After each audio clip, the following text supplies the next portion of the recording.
saya Nur Aisyah binti Ahmad Jamri. Hai, Assalamualaikum. Saya Nur Aisyah binti Ahmad Jamri. Assalamualaikum. Nama saya Muhammad Yasin Zamri. Saya dari kelas BS 163. Saya Muhammad Irfan Rashidi dari Seksyen 63 akan cakap tentang Hari ini saya akan menceritakan tentang pengenalan Konfusianisme. Konfusianisme lebih merupakan suatu ajaran atau falsafah yang dipegang oleh sebilangan masyarakat Cina di negara ini. Aliran Konfusianisme merupakan aliran besar yang menjadi kepercayaan masyarakat Cina. Pada asalnya, Konfusianisme merupakan aliran bukan agama secara mutlak tetapi merupakan aliran falsafah. Sistem pemikiran yang diasaskan oleh Konfusi iaitu tokoh peradaban Cina adalah bertujuan untuk meningkatkan moral serta menjaga akhlak manusia. Ajaran Konfusianisme ini terkandung di dalam buku yang diberi nama sebagai 5 klasik dan juga 4 buku. Antara negara yang masih mempunyai penganut Konfusianisme sehingga hari ini ialah negara ini sendiri iaitu Malaysia, Singapura, China, Taiwan, Vietnam, Hong Kong, Korea Utara serta Korea Selatan. Okey, yang seterusnya ialah Saya ucapkan terima kasih kepada Syah. Okey, mesti korang tertanya-tanya Konfusianisme ni dia seni ke budaya ke kepercayaan ke agama ke. Okey, main sini saya nak abang. Okay. Konfusianisme ni adalah ajaran atau falsafah yang dipegang oleh sebilangan masyarakat Cina sehingga hari ini tau. Konfusianisme bukan agama kerana dia tidak mendengungkan contoh agama atau hukuman. Contohlah macam agama Islam kan, kita kan tak solat 5 waktu hukum dia dosa. Macam itulah. Jadi Konfusianisme ni bukanlah begitu, tapi dia lebih kepada ajaran. Kalau korang nak tahu, Konfusianisme ni banyak mengajar kita ajaran atau falsafah tentang moral dan sosial terhadap individu yang boleh kita terapkan. Contohnya nilai kemanusiaan, kasih sayang, keharmonian dan kesetiaan. Okey, yang seterusnya ialah tentang pengasas Konfusianisme. Pengasas Konfusianisme ialah Konfusi iaitu Konfusius. Konfusius ini bermaksud seseorang ahli falsafah Cina yang menekankan tentang kepentingan menjalankan tanggungjawab dan nilai moral dalam diri seseorang. Beliau dilahirkan pada tahun 551 sebelum Masihi di negeri Lu iaitu Shantung dan meninggal dunia ketika beliau berusia 72 tahun. Beliau merupakan seorang tokoh yang mendapat pendidikan dan pernah berkhidmat sebagai magistrat dan juga menteri di negerinya. Beliau banyak menghabiskan masa ketika hidupnya dengan menyemak manuskrip manuskrip lama dan juga menyampaikan ajaran-ajaran yang mulia dalam kehidupan. Okey, yang seterusnya ialah Antara unsur agama Konfusianisme ialah mementingkan akhlak yang mulia dengan menjaga hubungan antara manusia di langit dengan manusia di bumi dengan baik. Dan penganutnya diajar supaya tetap mengingati nenek moyang seolah-olah bahawa mereka hadir di dunia ini. Agama Konfusianisme ini juga merupakan susunan falsafah dan etika yang mengajar bagaimana manusia bertingkah laku. Bagi aliran Konfusianisme, sebuah institusi berdiri dengan menggunakan idea dan nilai sebagai dasar pendiriannya. Keberadaan institusi tersebut dalam masyarakat kemudian akan memperluas dan mengekalkan penerapan idea-idea serta akan mempengaruhi kebijaksanaan yang dihasilkan institusi tersebut. Idea ini kemudian akan mengandaikan apa yang diangkat oleh tokoh itu yang terlibat di dalamnya. Dalam hal ini, masyarakat merupakan nilai yang penting untuk idea ini terus berkembang. Seksyen 63 akan cakap tentang prinsip-prinsip yang diterapkan dalam ajaran Konfusianisme. Yang pertama ialah ranjan, iaitu peri kemanusiaan. Ranjan timbul dalam hubungan manusia dengan manusia. Satu sifat asal yang ada di dalam ran ialah kebaikan. Kemudian kasih sayang dan kemanusiaan. Nilai ini membezakan manusia dengan haiwan kerana manusia boleh menghasilkan perasaan baik hati, belas kasihan, tanggungjawab dan seumpamanya. Ia menjadi asas pada sistem pendidikan dalam Konfusianisme. Ketika kunci iaitu anak murid Konfusi bertanya tentang Ren, aku menjawab cita ilah manusia. Di samping itu, aku pernah berkata kepada Zizan, sekiranya seorang mempunyai 5 jenis nilai dan menggunakannya sepenuhnya, maka itu dinamakan peri kemanusiaan. 5 nilai itu ialah kehormatan, kelembutan hati, kepercayaan, kerajinan dan belas kasihan. Bila orang yang bersifat Ren ini menghadapi penyelewengan dalam hak kemanusiaan, mereka akan menentang secara aman. Orang yang berperi kemanusiaan berani berkorban untuk mencapai kesempurnaan akhlak peri kemanusiaan. Perkara yang tidak digemari kita jangan dilaksanakan kepada orang lain. Yang kedua ialah Li, kesusilaan upacara. Li adalah merujuk kepada kepentingan upacara dan kelakuan budi bahasa. Ia maksud Li ialah peraturan bagi tingkah laku yang betul.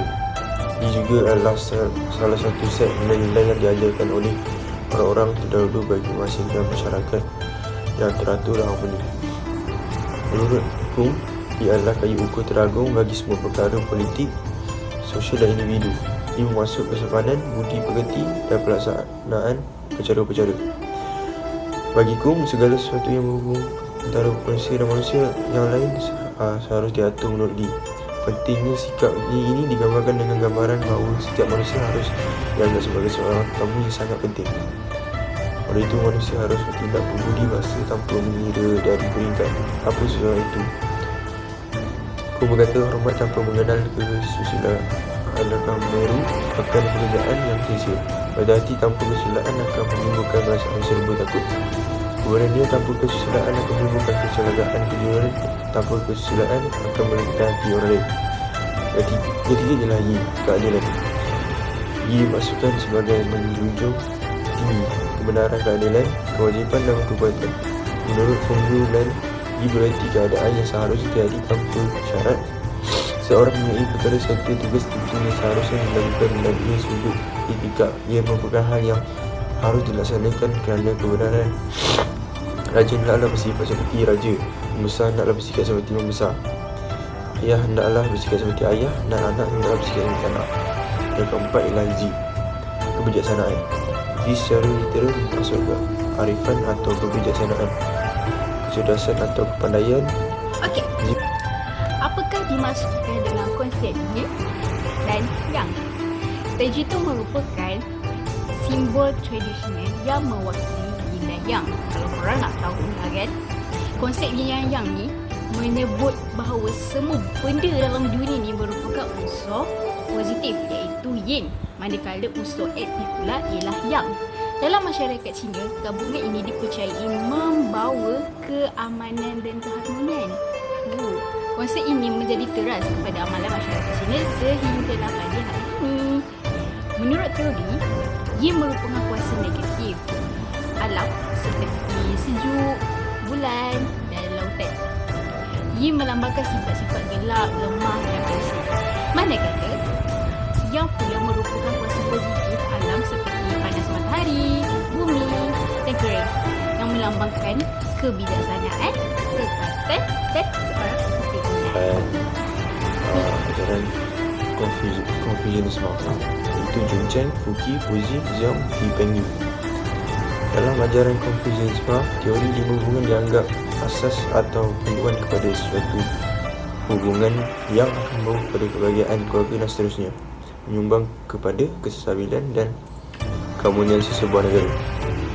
Melibatkan hubungan daripada pemerintah dan rakyat, suami dan isteri, bapa dan anak-anak atau orang tua dan orang muda, serta hubungan sahabat dengan sahabat. Hubungan ini berkait rapat dengan nilai-nilai dalam wucang dan seorang perlu memainkan peranan masing-masing yang berbeza setiap satunya. Yang pertama ialah hubungan raja dan pengusaha atau kerajaan dan rakyat, iaitu Junchen. Suatu kerajaan yang baik boleh didefinisikan sebagai satu kerajaan yang berfungsi untuk menjamin kebahagiaan dan kesejahteraan penduduk. Semua keputusan dan perkara yang dilakukan mestilah memenuhi kemaslahatan umum.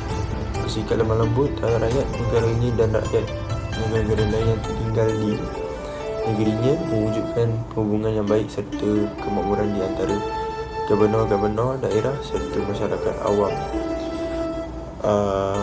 Lutinggong pernah bertanya kepada Gong, bagaimanakah seharusnya raja menggunakan pembesarnya dan bagaimanakah seharusnya pembesar berkhidmat untuk raja? Maka Gong menjawab, raja mesti mengikut adat untuk menggunakan pembesar-pembesar dan pembesar seharusnya memberikan ketaatan dalam perkhidmatannya untuk raja. Yang kedua ialah hubungan antara suami dan isteri atau ibu dan bapa, iaitu fuki. Kuasa ibu dan bapa adalah sama dalam membimbing anak-anak. Malah jika kematian suami atau bapa, ibu yang paling kuasa terhadap anak-anak.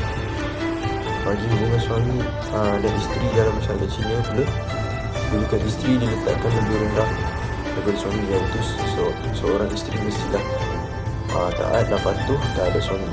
Menurut Mang Zhu, semasa kecil, pemikiran lelaki akan tertumpu pada ibu dan bapanya. Apabila dia sudah minat pada perkara yang cantik, maka pemikirannya akan memberi perhatian mencari kecantikan. Apabila dia telah berkahwin dan punya anak-anak, maka pemikirannya akan tertumpu pada isteri dan anak-anaknya. Akan tetapi bagi seorang lelaki yang mempunyai rasa ketaatan dan kepatuhan yang tinggi, dia akan tetap memberi perhatian dan patuh pada ibu bapanya sepanjang hayat. Aku menuntut para suami untuk lebih menyertai ibu dan bapa serta memaksa atau mendorong isteri untuk melakukan perkara yang sama. Dan